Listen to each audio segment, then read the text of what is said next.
Ever since I was a kid, I knew I'd be helping people.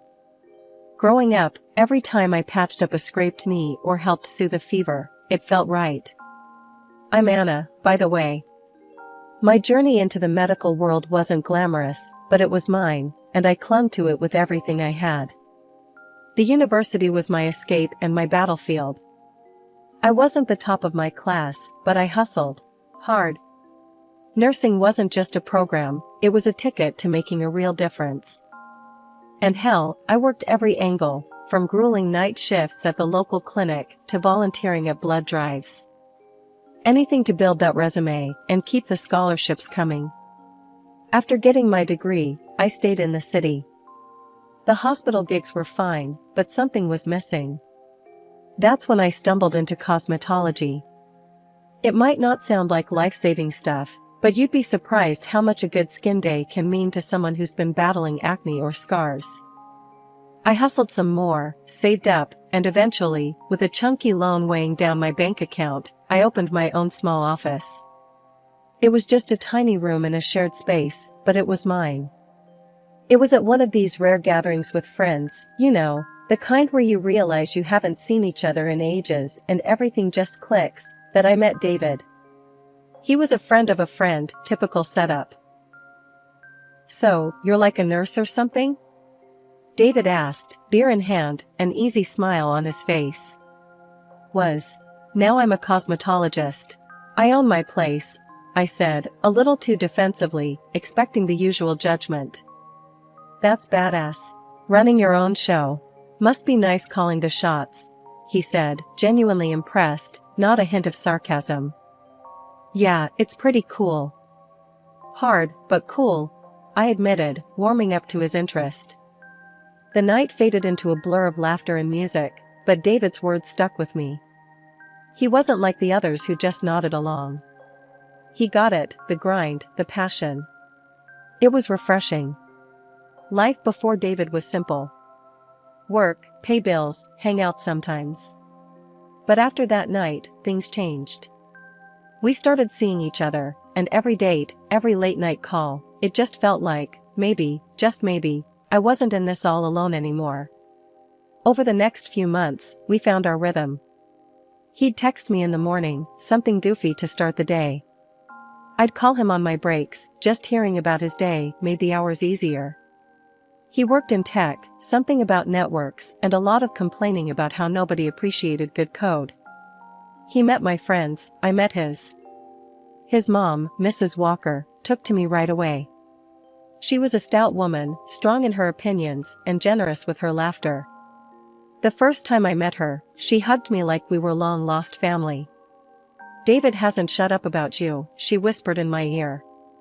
"About time he found someone who can keep up with him." We had dinner at her place one Sunday.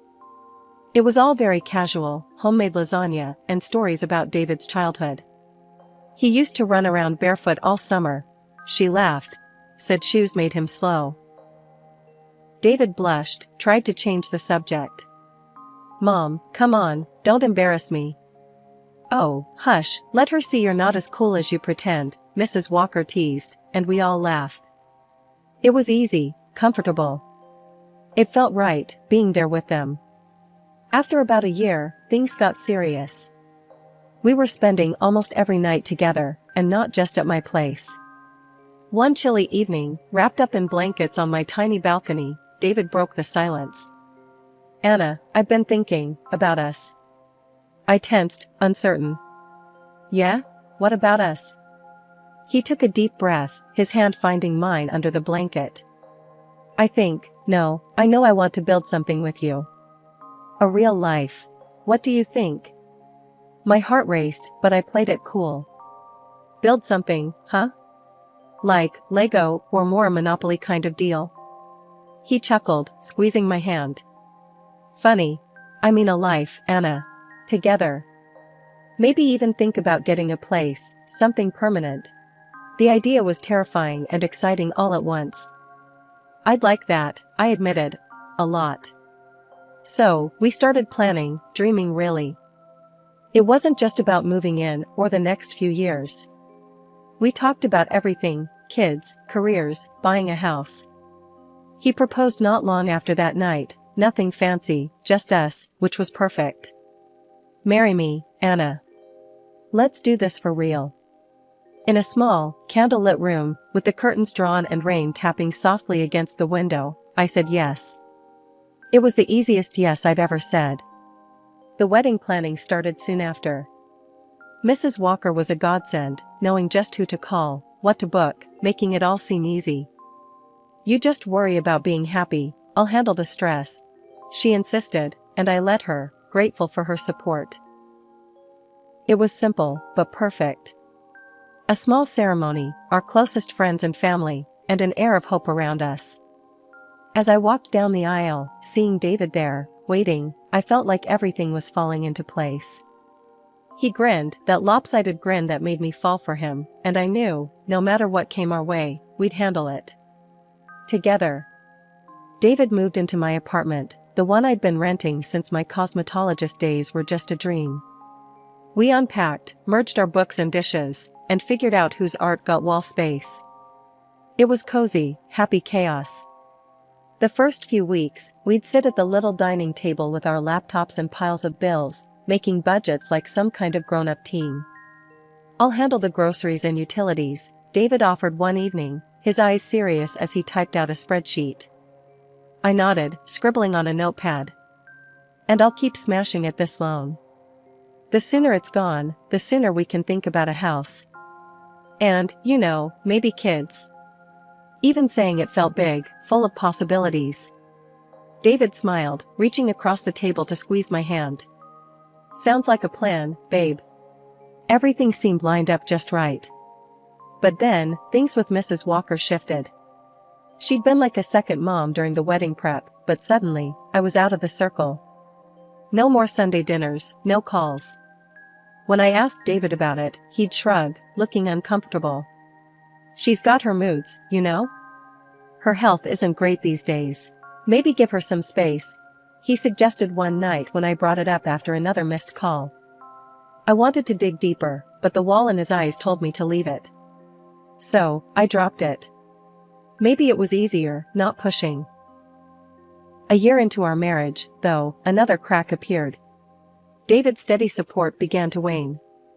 Bills piled up on my desk, and his contributions dwindled to nothing. I found myself covering everything, from rent to the electric bill. Babe, what's going on? I finally confronted him one evening, bills in hand. This is the third month you've not chipped in. David looked away, tension in his jaw. It's my mom. She's really sick, Anna. Hospital bills, medications, it's a lot. I've had to help out. Okay, I get family first, but we're supposed to be a team. You should have said something. I snapped, feeling both worried and betrayed. I know. I'm sorry, babe. Just, can you handle things for a bit longer? I'll make it up to you, I promise. His voice was earnest, pleading. So, I tightened our belts. I called my parents, hating every minute of it. Mom, Dad, I hate to ask, but could you help out a little this month? Just until we get back on our feet. They said what they could, never asking if David was pulling his weight. I didn't have the heart to tell them he wasn't. Work became my refuge and my prison. I skipped lunches, booked clients back to back. Sundays off became a memory. I barely saw David, he was either at work or helping his mom. Our apartment felt too big without him, the silence too loud. One rare evening together, I tried to bridge the gap. We're in this together, right? Tell me what's going on, really. David, looking worn and thin, just shook his head. It's just really bad right now. Mom's fading, and I can't think beyond that. I nodded, swallowing my frustration. Okay, but remember, I'm here. We're supposed to do this together. Over a year had passed since David started shifting all his financial responsibilities onto me. Meanwhile, I managed to pay off the loan for my office. Finally, that tiny room was all mine, every inch a testament to the sweat and late nights I'd poured into it. But as my professional dreams solidified, my personal life with David crumbled. Money, or the lack of it, became a constant shadow over us. He'd promised things would get better once he took on a second job, but if anything, they got worse. David was never home, and the few bucks he contributed might as well have been pennies thrown into a well. One night, when I heard the door creak open way past midnight, I couldn't hold it in any longer. I sat at the kitchen table, bills and overdue notices spread out like a deck of bad luck. "David," I started, my voice tight. "We need to talk. This," I waved at the pile, "isn't sustainable." He sighed, a deep, weary sound, and sank into the chair opposite me. He looked as run down as I felt. "I know it's tough, Anna, but I'm doing everything I can.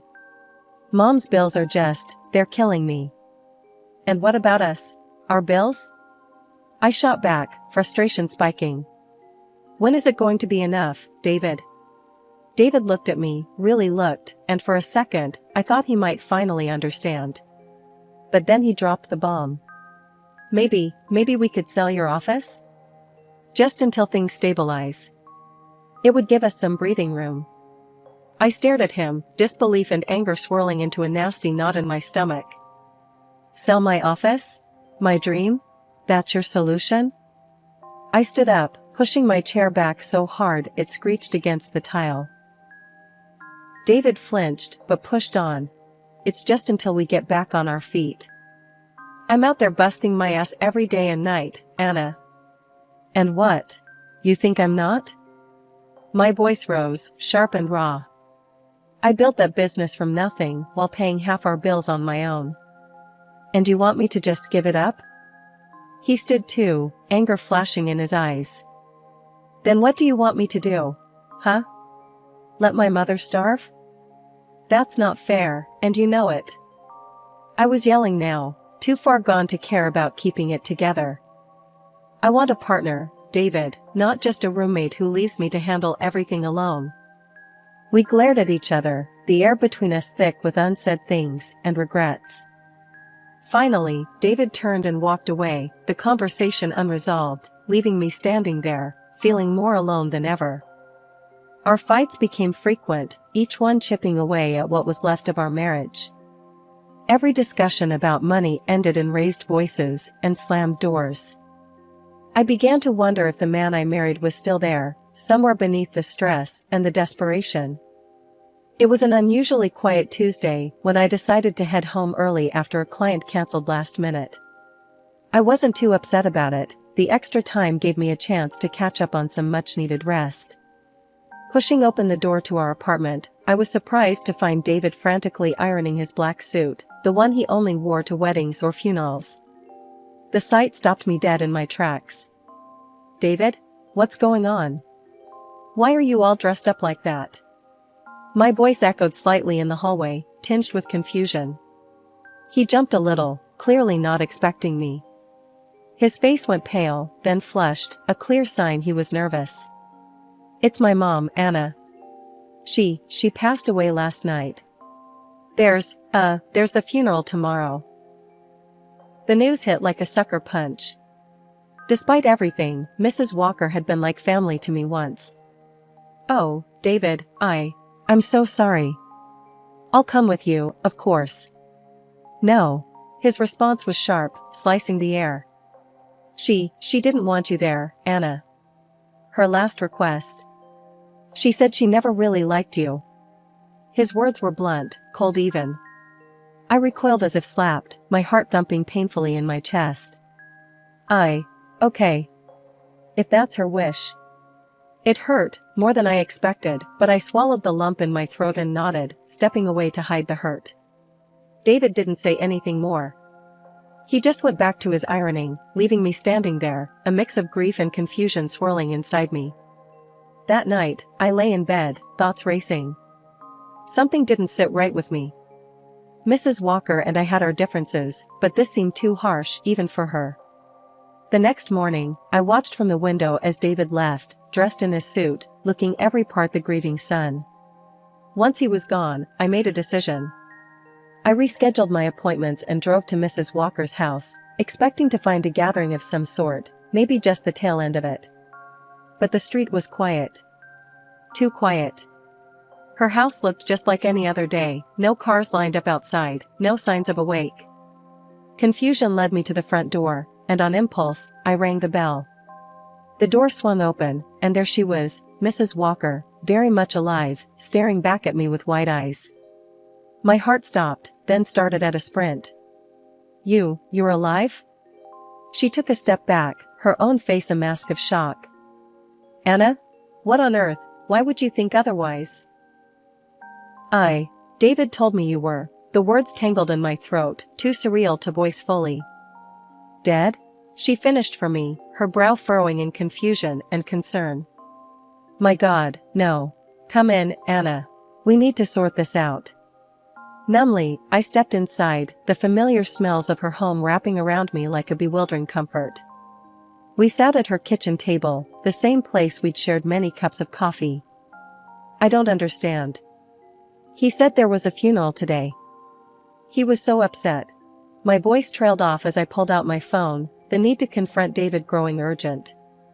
But just as I was about to dial, my phone buzzed with a notification. David had started a live stream on Instagram. Curiosity overpowered everything else, and I clicked the link, my fingers trembling. There was a live broadcast of the funeral.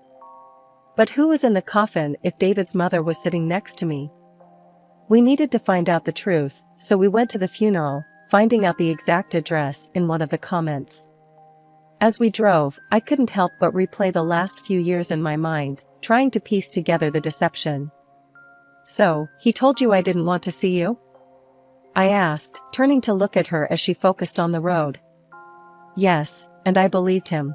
And all this time, I was sending him money because he told me you were struggling with debt, that creditors were after you," Mrs. Walker explained, her voice tinged with hurt. I shook my head, feeling the weight of missed connections. "That's not true. He told me you were sick, and that you didn't want anything to do with me.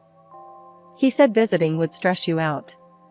He's been lying to both of us, playing us against each other." We drove in silence for a while, each lost in our thoughts, until we reached the cemetery. It looked exactly like you'd expect a place of mourning to look, somber, quiet, with people dressed in black milling about. We parked a little distance away, not wanting to draw attention to ourselves. As we approached, we stayed on the fringes, close enough to hear, but far enough to remain unnoticed. I spotted David, standing beside a grave with a group of people I didn't recognize. They were all consoling him. Curious and cautious, we edged closer to some of the attendees who looked less involved. Mrs. Walker nudged me, and I cleared my throat before speaking to a somber-faced woman standing nearby. "Excuse me, I'm so sorry for your loss. We just heard and came as soon as we could. May I ask who passed away?" I kept my voice low, respectful. The woman looked at us with sad eyes. "Oh, thank you. It's my niece, poor thing. She fought long and hard against her illness. A year of marriage and now this tragedy." My heart stuttered. "Your niece was married too?" She nodded toward David. "Yes, to that young man there. They were so in love. Heartbreaking." The pieces clicked, each one a betrayal. I felt Mrs. Walker stiffen beside me, her breath catching. "He's been living a double life," I said, the words tasting foul in my mouth. Mrs. Walker covered her face with her hands briefly, before looking at me, her eyes fierce. "We can't let him get away with this. Not only has he lied and cheated, but he's also played us for fools. Let the funeral end, see where he goes, who he talks to." So, we waited, hidden in plain sight among the mourners, watching as David played the grieving husband.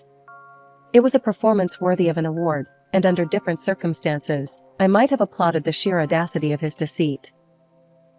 After the funeral, Mrs. Walker and I slipped into her car, keeping a low profile as we trailed behind David and the grieving parents of the woman he claimed to love. They drove to a large, beautiful house, its door standing open. We parked a bit away and walked up quietly, unnoticed in the chaos of guests and condolences. Stepping into the house, the murmur of voices from the living room guided us. We hovered just out of sight, catching the tail end of a conversation that made my blood run cold. "He's like a son to us now," the deceased woman's father was saying, his voice thick with emotion. And we've decided, in light of our daughter's passing, to leave him everything, the house, our business. It's what she would have wanted. David's response was choked, a sob breaking through. Thank you. I've lost my parents years ago, and having a family again means everything to me. Suddenly, Mrs. Walker couldn't contain herself any longer. She burst into the room, her voice a sharp crack in the solemn atmosphere. When exactly did I die, David? The room fell silent, all eyes snapping to where we stood. David's face went from grief-stricken to ghostly pale, his eyes wide with shock. I followed Mrs. Walker in, my own anger bubbling over. Yeah, David, what's going on? How could you marry again? Did you forget you already have a wife? The parents of the deceased woman looked from me to David, confusion turning to horror. What is she talking about, David? Married? To her? David stammered, his earlier composure crumbling under the weight of his lies. It's not like that. I can explain. Explain? Explain how you've been lying to us all this time? The father's voice boomed, his initial kindness curdling into fury. David's desperation was palpable as he turned to the parents. Please, you have to understand, I was going to fix everything. Mrs. Walker snorted, disbelief and anger etching her features. By faking your mother's death? By marrying another woman while your wife is still around? David looked at me then, his eyes pleading. Anna, I'm sorry. I got into some trouble, some really bad debts with dangerous people. I thought I could fix it before it got out of hand. The deceased woman's mother finally found her voice, her grief morphing into outrage. Get out of our house. We will be calling our lawyers. You will give back every single penny. On the front lawn, as David was escorted out by the father, Mrs. Walker turned to him, her voice cutting through the crisp air. I don't ever want to see you again. You are no son of mine. David collapsed to his knees on the pavement, crying out, Please, don't leave me like this. They'll kill me. I just need a chance to make things right. I watched, numb, as he reached for us, his tears leaving trails on his cheeks. But there was nothing left to say. I turned away, the final shred of any affection I might have had for him withering in the harsh light of his deceit. The morning after David's deception unraveled before the world, I was sitting across from my lawyer, a steely-eyed woman named Sharon who had come highly recommended. So, you're telling me he forged my signature on divorce papers? I asked, still grappling with the breadth of David's betrayal. Sharon nodded, her lips a thin line. Exactly. And it was this forgery that allowed him to marry again legally. We've got a clear case for fraud. By the afternoon, I was at the police station, recounting everything to a sympathetic officer who promised they'd take it seriously. True to their word, the wheels of justice spun faster than I'd expected. David was conditionally convicted of document forgery within weeks. During this whirlwind, I also demanded financial restitution for the years I'd unwittingly supported his double life. Between my claims and the lawsuit filed by the parents of his second, late wife, David's facade of a successful, if secretive, life crumbled spectacularly. He did pay, both financially and morally. With his assets liquidated to cover the settlements and his reputation in tatters, David fled the country, chased by the debt still snapping at his heels. With the money I received, I poured my energy into expanding my cosmetology office. New equipment, a fresh coat of paint, and 2 new hires later, it felt like I was finally rebuilding from the ruins David had left behind. In the midst of the chaos, a new, unexpected chapter of my life began. I discovered I was pregnant. The news brought a whirlwind of emotions, fear and joy inextricably linked. But when Mrs. Walker heard, her reaction was nothing but supportive. Anna, this is wonderful news. Say you'll let me help, let me be a part of this child's life. Heaven knows, after everything with David, I need something good to focus on. She assured me over the phone, her voice warm and unwavering. Mrs. Walker not only supported me but went so far as to include me and my future child in her will, making us her sole heirs. It was more than I could have ever expected, and it solidified our bond, forged not by blood but by shared trials. We often spent afternoons together, planning for the future, discussing how we'd decorate the nursery, and talking about what we'd teach the little one. The betrayal that had brought so much pain had also brought unexpected gifts, and I found solace in that silver lining.